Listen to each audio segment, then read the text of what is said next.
So if you get a lot of hair wound in your motor head of your vacuum cleaner, there is a couple ways you can remove it.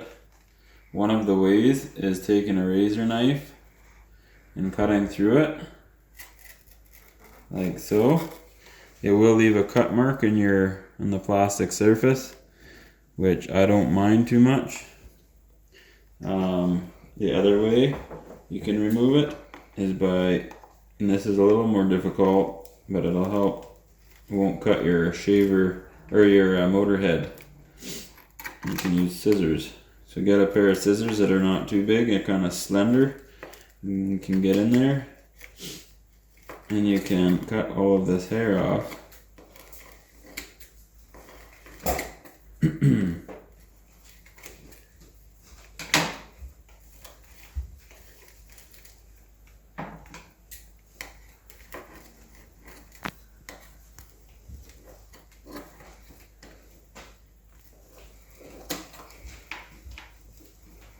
Or you can have all the girls in your house have very short hair and you won't have this problem so much.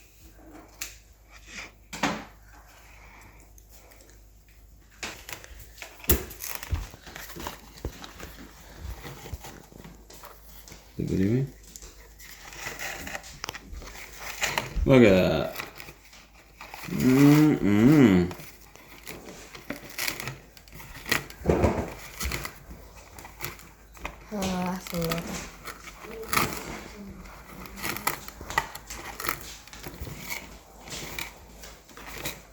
There. Good as almost new. That's